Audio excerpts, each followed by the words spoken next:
네, 안녕하세요. 강프로입니다. 이번 영상에서는 포스코 DX에 대해서 분석해 보도록 할 텐데, 자, 포스코 DX가 8% 하락해서 금요일 날 끝났죠.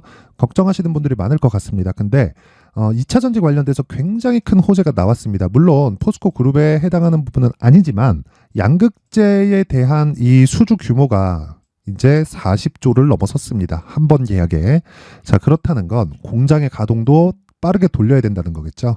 그렇죠? 자, 그러면 당연히 DX는 다방면으로 호재거리가 될 수밖에 없습니다. 물론 이 MSCI 리밸런싱에 맞춰서 매물이 좀 나왔어요. 그렇죠? 물론 이 이평선에 대한 이탈 이런 부분을 좀 걱정하시는 분들이 있을 수도 있는데, 만약에 이게 역배열로 전환돼 있는 그런 시점이었다면 좀 걱정이 될 수도 있습니다. 근데 제가 이때도 계속해서 이야기를 드렸었던 게, 걱정하실 필요 없다. 무엇보다 성장성에 대한 부분은 꺾이지가 않았고 훼손 자체가 될 수가 없다. 왜 그러냐면 지금 양극재에 대한 수요 자체가 계속해서 늘어날 수밖에 없고요. 그리고 포스코 퓨처엠은 양극재와 전구체를 함께 만들고 있죠. 근데 퓨처엠의 모든 공정 자체는요, 포스코 DX가 맡고 있습니다. 자, 근데 앞으로 포스코 그룹을 포함해서 기업 측에서의 스마트 팩토리에 대한 수요가 늘어날까요, 줄어들까요? 인건비가 계속해서 늘어날 텐데. 그렇죠. 이건 어쩔 수가 없습니다. 그러니까 이 구조가 깨지지 않는 한은요, 포스코 DX는 가격적인 부분에 의해서 그렇죠, 흔들릴 수는 있다. 근데 성장성이 훼손되진 않는다. 그렇죠. 그 부분을 반드시 기억을 하셔야 됩니다. 자, 그러면 이 구간에서 우리가 공시를 안 보고 갈 수 없겠죠.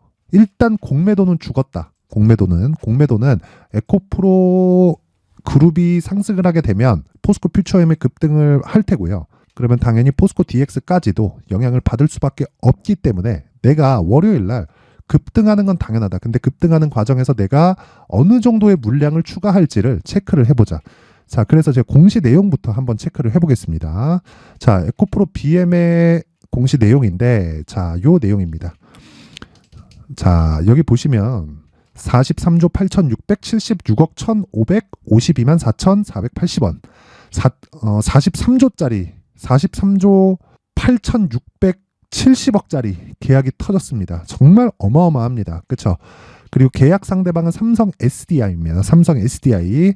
그러면 기본적으로 여기에 곱하기 2 하면 LG 쪽이 들어오겠네요. 그렇죠? 자, 제가 요 얘기를 드리는 거예요. 성장성이 훼손되지 않는다. 증설을 한다.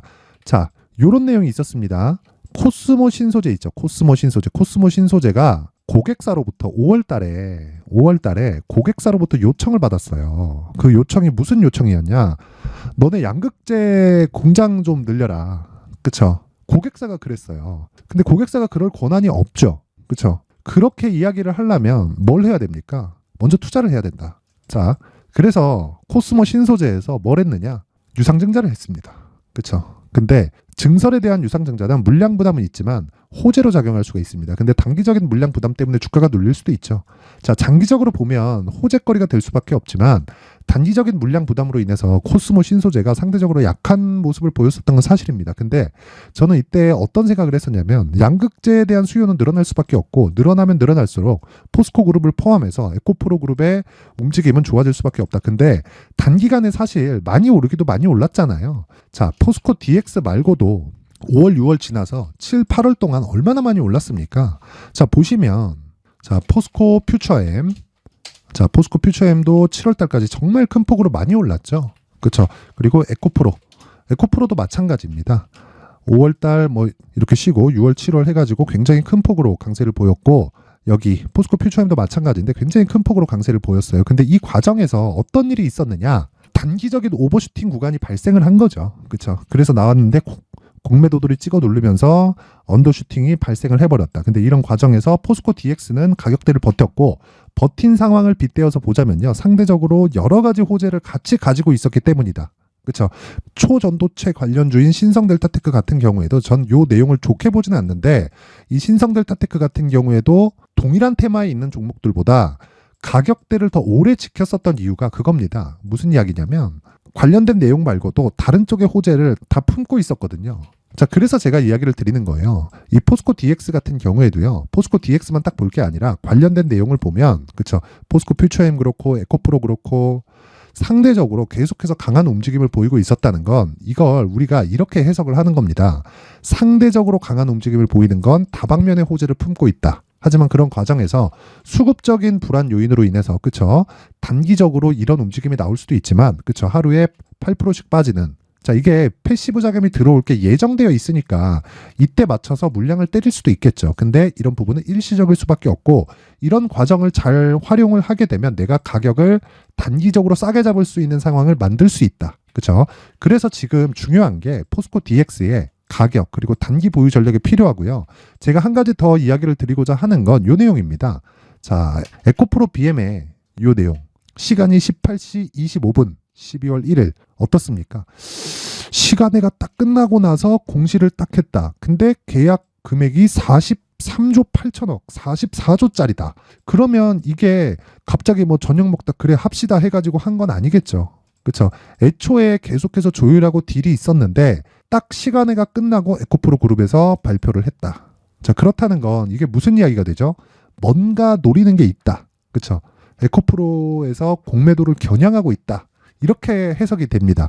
근데 에코프로 그룹이 올랐을 때는 2차 전지 관련된 내용으로 인해서 포스코 그룹도 강세를 보일 수밖에 없고요. DX도 당연히 강세를 보일 수밖에 없다. 그래서 제가 이야기를 드리는 겁니다. 월요일 날 혹시라도 금요일 수급으로 인해서 떨어졌을 때의 상황 그리고 호재거리로 인해서 올라갔을 때의 상황을 같이 체크를 해놔야 된다. 그리고 이 같이 체크를 해놨을 때 내가 2주 안에 수익으로 전환시킬 수 있는 가격대를 내가 분명히 잡고 있어야 됩니다. 이 부분을 절대 잊지 마시고요. 그리고 이 내용은요. 제가 모두 무료로 공개를 하도록 하겠지만 여기 제가 길게 준비를 해놨습니다. 모든 분들이 이해할 수 있게. 자, 근데 일단 구독과 좋아요 부탁드리고 영상 상단에 있는 전화번호로 숫자 3이라고 문자를 보내주시는 분들에 한해서만 제가 포스코 DX의 가격 그리고 단기 보유 전략을 공유해 드리도록 할 테니까 시청해 주시는 모든 분들이 상단의 전화번호 확인해서 숫자 3이라고 문자 보내주시고요. 그리고 구독과 좋아요 부탁드리겠습니다. 자, 그럼 제가 한 분 한 분 빠짐없이 포스코 DX의 가격 그리고 단기 보유 전략을 공유해 드리도록 하겠습니다. 자, 그리고 진짜 제가 말씀드리고자 하는 내용 그쵸? 공매도들은 죽었다. 공매도들은 죽었고 항상 이야기를 드리지만 역배열 구간에서는 전환기까지의 약간의 횡보가 필요합니다. 62평을 넘더라도 그쵸? 62평을 넘더라도 횡보 구간이 약간은 필요해요. 그쵸? 근데 포스코 DX 같은 경우에는 62평을 이탈하자마자 이런 대형 호재를 만났습니다. 물론 에코프로 그룹에서 나온 거지만 이런 부분을 적게 보면 안 되는 게 양극재 수요는요. 아무리 에코프로 BM이 많이 만들 수 있다고 하더라도 포스코 퓨처엠도 못지 않습니다. 그렇죠? 이런 부분 반드시 기억하시고 그리고 스마트 팩토리를 포함한 AI 그리고 로봇 관련된 그렇죠? 이쪽에는요. 당연히 호재가 될 수밖에 없다. 그렇죠? 그리고 이 그 스마트 팩토리 관련된 종목 중에서는요. 포스코 DX가 대장입니다. 시가총액만 보더라도 그렇고요. 저가 대비해서 상승폭만 보더라도 두산 로보틱스가 아무리 많이 올라왔네. 뭐 레인보우 로보틱스가 많이 올라왔네 그러더라도 포스코 DX가 그만큼 올라왔고 여기 시가총액도 규모를 상회한다. 자, 이쪽 시장에 있는 대장은 이 그 포스코 DX라고 보면 되고요. 무엇보다 중요한 건 그쵸 내가 얼마에 잡는지 그 내용이 중요하니까 구독과 좋아요 부탁드리고 영상 상단에 있는 전화번호로 숫자 3이라고 문자 보내주시면 됩니다. 자, 근데 제가 이 포스코 DX를 이야기를 드리면서 계속 강조를 드렸던 건 제일 강했다는 이야기죠. 그렇죠. 제일 강했기 때문에 포스코 DX가 제일 좋을 수밖에 없고 이런 과정에서 내가 어떤 종목을 매수해야 될지를 체크를 해야 됩니다. 그게 신고가에 대한 이해다. 그렇죠. 그런 부분을 제가 여기 강프로의 무료 소통방에서 계속 진행을 하고 있는데 일단 신고가 종목을 매매를 하고 있고요. 신고가 종목 안에서 제가 이 단기 매매를 계속 진행을 하고 있습니다. 이 내용을 한번 확인해 보면요. 여기 12월 1일 금요일인데 S&T 다이나믹스 그리고 갤럭시아 머니트리 이렇게 두 종목 진행이 됐고 자, 특이사항이 있다면 8시 54분, 8시 55분 장 시작 전에 그쵸? 호가만 보고도 체크가 가능하다. 이렇게 매매할 수 있는 건 신고가 종목을 집중적으로 공략을 하고 있기 때문입니다. 자, 그러면 이 내용을 한번 보면요. S&T 다이나믹스 자, 보세요. 금요일 날 종가가 7.7%에 마감이 됐고 고가 13.6% 나왔지만 고가 정확히 못 잡죠. 그쵸? 그리고 장 시작 전에 매매가 되는 건 단기 매매입니다. 단기 매매. 자, 그래서 이 단기 매매 기준에서 그쵸? 상황을 보면 하루에 8% 정도의 수익 구간에 들어왔다는 점, 그리고 신고가 구간에 있다는 점, 그리고 소통방에서는 계속해서 신고가 종목만을 공략한다는 점, 요 세 가지만 딱 기억하시면 됩니다. 자, 갤럭시아 머니트리 보겠습니다. 자, 갤럭시아 머니터리 보면 여기 금요일 날 보면 시가 7% 그리고 고가 23%까지 상승을 했는데 고가 못 잡는다 그랬죠? 그쵸? 종가에 매도를 하더라도 17% 정도의 수익 구간에 마감이 됐다. 근데 이건 역시도 신고가 구간에 있다는 겁니다. 세 가지 있죠? 소통방에서는 신고가 종목만 한다. 신고가 종목은 시세의 속도가 빨라진다. 그리고 돌파 구간에 공략을 하자. 만약에 이 단기 전략에 대한 문제점이 있다. 그런다면 이렇게 제가 장 시작 전에 공략을 못 하겠죠. 그리고 뭐 여러 가지 이야기를 하고 있기는 하지만요. 가장 중요한 건 자, 요 내용입니다. 즉 여기 12월 1일 금요일 여기 장중에도 제가 계속 이야기를 하는 거예요. 자, 보세요. 간단히 생각해보면 주가는 어차피 선반영된다. 미래가치를 반영하는 과정에서 1년도 안 돼서 15배 떴죠. 구조적으로 생각해보면 에코프로 원자재 수급, 그쵸? 에코프로 모티 원자재로 전구체 만들고 에코프로 BM 전구체로 양극재 만든다. 이게 전부예요. 그럼 사야될 기업 하나 남았다. 에코프로 머티리얼즈. 그쵸? 그렇다는 건 2차 전지는 저는 계속 좋게 보고 있다는 거고, 단기적으로 가격이 비싼 부분, 그쵸? 상대적으로 보면 에코프로 머티가 싸잖아요. 시가총액이 10조가 안 되니까. 근데 에코프로 BM은 시가총액이 이제 30조에 가깝습니다. 물론 고가 대비해서 50조가 넘는 이 시총 대비해서는 많이 떨어져 있는 상황인 것은 맞지만, 떨어진 상황에서 다 같이 떨어졌기 때문에 평균치를 봤을 때 에코프로 BM의 에코프로 머티리얼즈 대비해서 가격이 싼 건 사실입니다.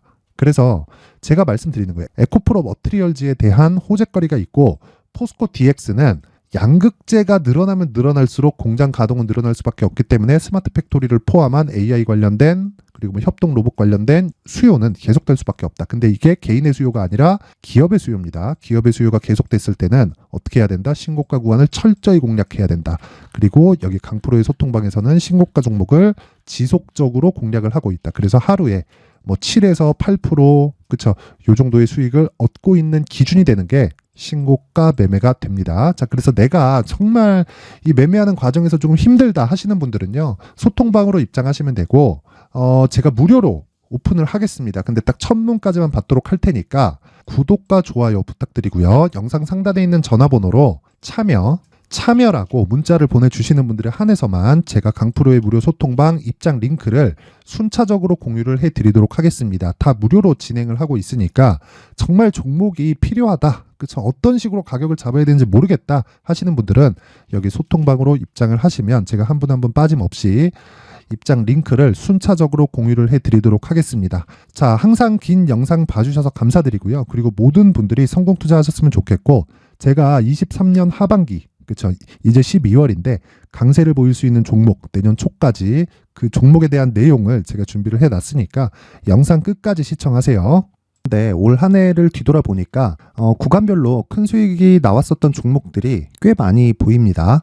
1월 달에는 AI 관련주들이 있었고요. 그리고 2월 달부터는 2차 전지가 계속해서 강세를 보였죠.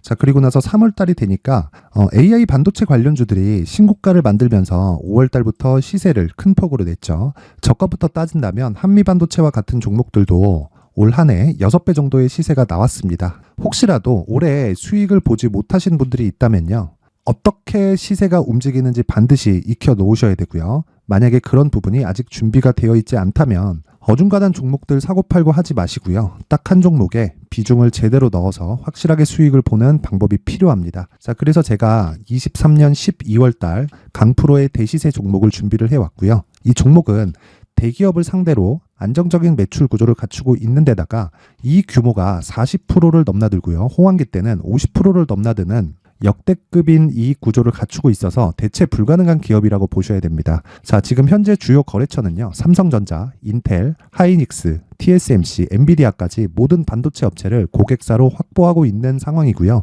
이 재무제표 상황을 보면요, 이익률 자체가 넘사벽인 걸 알 수 있습니다. 넘을 수 없다는 거겠죠.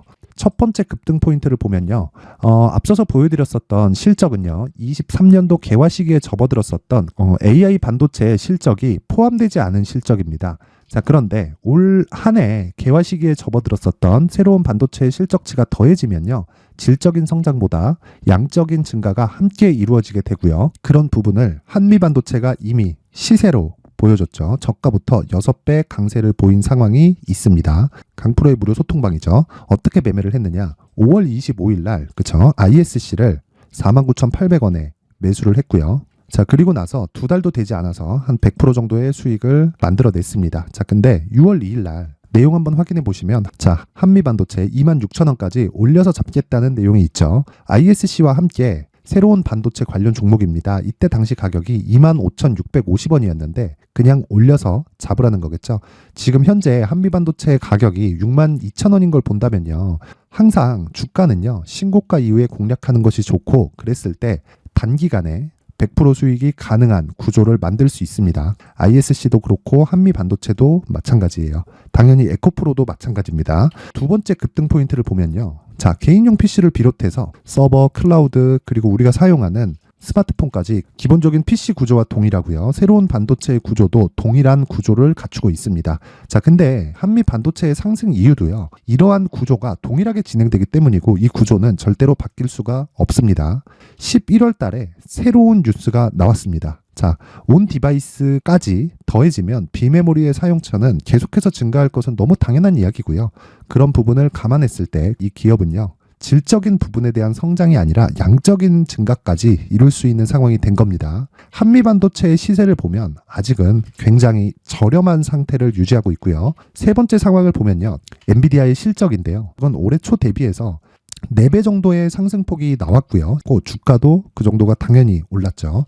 주식 투자를 할 때는 예상하는 게 아니라 확정치를 보고 매매를 해서 수익을 낼 수 있어야 됩니다. 앞서서 제가 보여드렸었던 내용인, 자, ISC도 그렇고요. 한미 반도체도 그렇고 확정된 내용이 있었죠. AI에 대한 개화 시기에 맞춰서 삼성전자와 SK 하이닉스가 강세를 보이는 구간이 있었고요.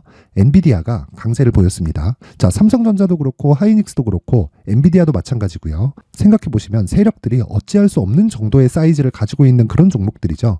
그렇기 때문에 제가 계속해서 이야기를 드리는 겁니다. 확인하는 데는 확정치가 필요하다고요. 엔비디아 실적만큼 확실한 재료가 있을까요? 엔비디아의 실적의 증가세는요. 앞으로 다가올 AI 반도체의 수요 증가가 있을 수밖에 없다는 거고, 그리고 그에 맞춰서 단가는 폭증하고 있는 상황인 게 엔비디아의 실적을 보면 알 수 있고요. 그리고 삼성전자와 SK 하이닉스로 연결이 되고요. 그래서 한미반도체가 올라온 그런 상황입니다. 한미반도체만큼 추가적으로 상승할 수 있는 종목이 있다는 게 하이닉스를 포함해서 삼성전자의 시세, 그리고 엔비디아의 실적을 보면 알 수 있고요. 그래서 준비한 4분기 대시세 종목, 내년 초까지 강세를 보일 수 있는 종목을 준비를 해왔습니다. 어렵게 생각하지 마시고요. 기본적으로 신고가 구간에 있는 종목이기 때문에 하락에 대한 저항성은 충분히 갖춰져 있는 종목이고 이미 시세가 시작이 됐습니다. 자, 무엇보다 중요한 건 얼마에 사는 걸 텐데 제가 그런 부분까지 상세하게 준비를 해놨으니까 영상 상단에 있는 전화번호로 대시세라고 문자를 보내주시는 분들에 한해서만 무료로 공개를 하도록 하겠습니다. 매매하는 과정에서 수익이 잘 안 난다 하시는 분들은 이 종목 딱 받아가서 큰 수익 내셨으면 좋겠습니다.